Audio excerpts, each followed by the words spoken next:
Parang sa aking pakiwari parang sisinungaling na kayo. Magkakaroon pa tayo isang pandinig, isa, dalawa pandinig ay kung gugustuhin ni Senator Tolentino. Dali mo yung mga anak mo. O isang anak mo na hindi minor de edad. At yung ibang witnesses, yung si Senator Tolentino, yung Dodong, para malaman natin buong katotohanan. I'm warning you guys, both of you. Kahit magagaling mga abogado mo, kahit magagaling sila, kumuha ka ng pinakamahal na abogado, pinakamagaling na abogado, pero pag nagsisinungaling kayong dalawa, pakukulo ko kayo. Maniwala kayo. Salamat, Mr. Chair. Thank you, Senator Estrada.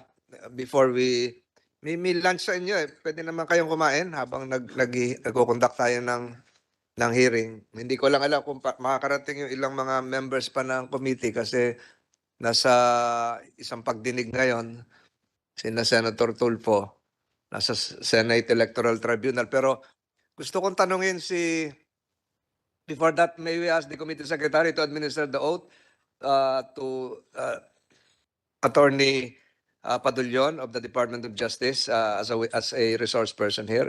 Attorney Padulyon, can you please rise and raise your right hand? Go ahead. Do you swear to tell the truth and nothing but the truth in the Senate inquiry? I do. Thank you, State Prosecutor Padulyon. Maria P. Guillermo Villar, nandito po kayo? Yes po. Pakialis na siguro yung face mask para... Nahawak namin ng committee ito ang iyong sinumpaang salaysay. Nakalagay dito na ikaw ay naninirahan ngayon sa Mamburao, Mindoro Occidental. At nakalagay din dito na kasambahay ka bago pa mag-Mayo 2023 hanggang June 2023 ni Danica Jerlyn Garcia Ruiz na nakatira sa barangay Palocan West, Batangas City. Sino si Danica Jerlyn Garcia Ruiz? Anak po siya ni Ate Franz po tsaka ni Kuya Jerry. Anak. Apo. Ilang taon na to? Hindi ko po alam kasi hindi ko po siya natatanong kung ilang taon po siya. Hindi, pero sa itsura.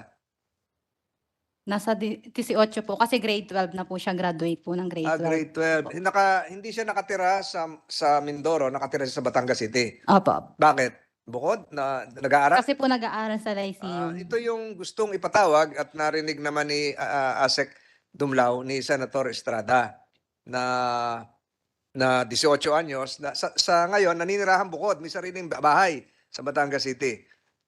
Opo, naupa po, apartment. Naupa sa Batangas City. So hindi ito talaga batang musmos na kailangan ng guardian, may sariling discretion na at naninirahan ng bukod. At noong Mayo taong ito, dinala sa inyo si Manang LB. Opo. Dinala, sino naghatid? Si Kuya Jerry po. Jerry, pwede mong ituro? Nandito ba yung Jerry? Sino ba ang Jerry? Ruiz po. Ang Pablo Ruiz at Jerry, isa yon. Nickname niya, hinatid. Opo. Hinatid si Manang LB sa bahay ni Jerlyn Garcia Ruiz na anak. Opo. So dinala siya doon para magpagamot, para magpagaling. Para ipagamot po. Para ipagamot. Kasi anong itsura na niya yun? Yun na po ang itsura ni Ate LB. Bulag na po siya nung dalhin doon. Yung ngayon, papagamot sana saan? Sa Batangas City? Saan? Diyan natin po sa Batangas City. Sa Batangas City. Matanong ko po si Dr. Nico Valentino Magalona, meron ba hong attempt sa inyo na dalhin ang isang nagngangalang LB Vergara para ipagamot?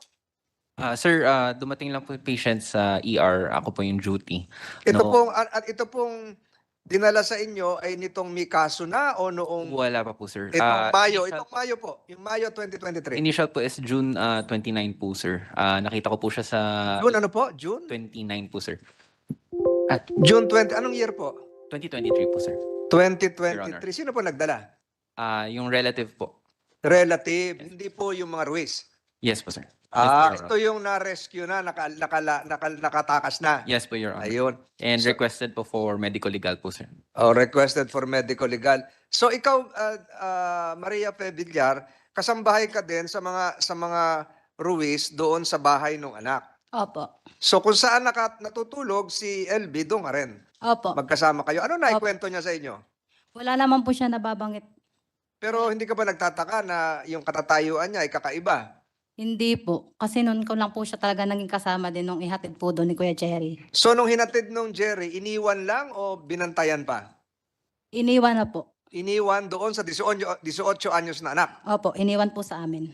So anong sabi ng 18 anyos na anak? Wala po. So iniwan doon. Pero si Manang LB, natulong-tulong din sa iyo.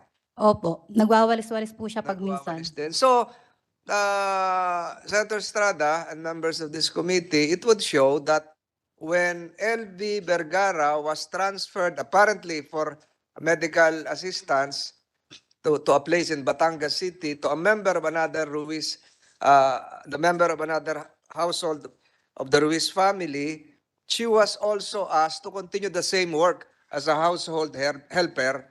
Nagwawalis-walis, ano pa? Tulong din magluto. Hindi na kasi bulag na nga siya. So, Minsan po naglalampaso. Siya po ang may gusto nun. naglalampaso. So, umalwan-alwan yung trabaho mo. Maalawa naman po sa Nabawasan. So, ang trato sa kanya bilang kasambahay din ng mga Ruiz. Opo. So, nagtrabaho siya doon. Tapos, meron pong binanggit kayo sa inyong sinumpaang salaysay dahil sa awa nyo kay LB ay kayo ay nag-post sa Messenger kung sino ang nakakakilala, quote-unquote, kung sino po ang nakakilala kay LB Vergara o Silvera Vergara, nandito po siya sa Caloocan West, Batangas City. Kayo po ang nag-post sa Messenger? Actually po hindi po ako nag-post. Sa Messenger lang po. Nag-message lang po ako sa mga kapatid ni Ate LB. Pina-search niya po sa akin yung mga pangalan po ng kapatid niya. Tapos, minessage ko na lang po na kung kilala si Ate LV. Kasi po, uuwi pa ako kinabukasan ng Mindoro. Uuwi kayo ng Mindoro. So, nung umuwi ka, naiwan siya mag-isa ron? Hindi ko po siya iniwan. Inantay ko pong makuha siya ng mga kapatid. May dumating na kapatid. Sino yon? Si Ate Baby Lou po at saka si Ate Gloria. Ang Gloria ba ay yung tasing? Ayun, kayo po yung nasa likuran. Kayo po ay nanumparing kanina, di ba? So, kinaon na sila. Ikaw ang tinatanong ko, sinundo na. Tsaka pa lang nakaalis. At 30 pa po ako nakaalis nun. So, kailan dumating yung sinasabing may 20,000? Nung nitong, kailan ba? June? June po kami nagpunta ka na Ate LB sa Simlong po. So, sa madaling salita, nung dumating sa Batangas City si LB, hanggat siya ay makuha ng kanya mga kamag-anak, yung Baby Lou at anong pangalan ng isa? Gloria po. Gloria, ganong katagal? Bali po nakuha na po si Ate LB ng mga kapatid bago pa po ipaano yung Oo nga. 20,000. Nahuli pa yung 20,000. Nung nakaalis na, tsaka hinabol yung 20,000. Opo. Nasa kapatid na po si Ate LB. Kanino nakarating yung 20,000? Kanino sinabing may 20,000? Doon sa anak? O nalaman mo? Actually po kasama ako. Nalaman nung inaabot yung 20,000. Pero ganito ang tanong ko, ganun katagal simula nung dumating sa Batangas City hanggat makuha uli ng kanya mga kamag-anak si Manang LB? Bali po nakuha po si Ate LB ay 28. Hindi, ganun katagal nga nanirahan doon sa Po. Bali, umabot din po ako ng 3 months. March 16 po ako nag-start. June 30 po ako nakauwi. Hindi, si Manang LB, ganun katagal tumira sa Batangas City? 1 month po, mahigit. Mahigit isang Opo. buwan. Mahigit isang buwan. So siya ay naging tumulong-tulong din, nagwawalis, hindi na ipagamot. Hindi po. Binigyan ng sweldo sa Batangas City? Hindi po. Hindi rin binigyan. So nung dumating yung mga kamag-anak, nagpasalamat sa iyo at ikaw ang nag-post sa Messenger, kaya siya nakupkup muli, nakuha na rescue. Yes. Dumulog kayo sa Batangas City Police? Hindi po. Hindi rin. Dumulog kayo sa barangay? Hindi rin po. Ninenervyos ba nun si Manang LB? Nag-iiyak lang po siya. Nag-iiyak dahil baka balikan siya nung amo o ano? Hindi ko po alam. May trauma pa, ganon, ninenervyos. Opo.